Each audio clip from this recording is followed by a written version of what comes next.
कोल्हापुरात दाम दुप्पट परतावा देण्याचा आमिष दाखवून डॉक्टर आणि शिक्षकांची फसवणूक झाल्याची घटना समोर आली आहे। राधानगरी तालुक्यातील 14 शिक्षकांना 3.25 कोटींचा गंडा घालण्यात आलाय, तर करवीर तालुक्यातील कसबा बावडा इथल्या डॉक्टरला 1 कोटींचा गंडा घालण्यात आलाय।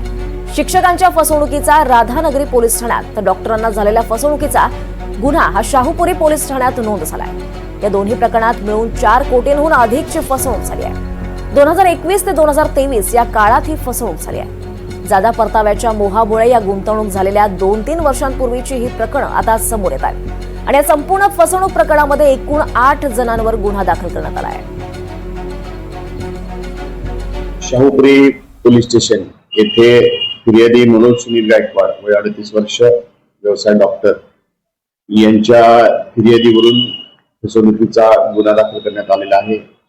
त्यामधील आरोपी आहेत वैभव वामन जोशी, तेजस शामराव जोशी, आकाश शरद एकल, वंदना वामन जोशी, स्वाती वैभव जोशी, रुपेश दत्ता गायकवाड यांची लाईफमार्क रिअल इस्टेट कंपनी आणि nature hill agro private limited company, या कंपनीमध्ये महिना 10% याप्रमाणे आम्ही तुम्हाला परतावा देऊ असे म्हणून फिर्यादी, त्यांची पत्नी तसेच त्यांचे भाऊ यांच्याकडून सुमारे 98,96,000 रुपये इतक्या मोठ्या रकमेची फसवणूक झालेली आहे।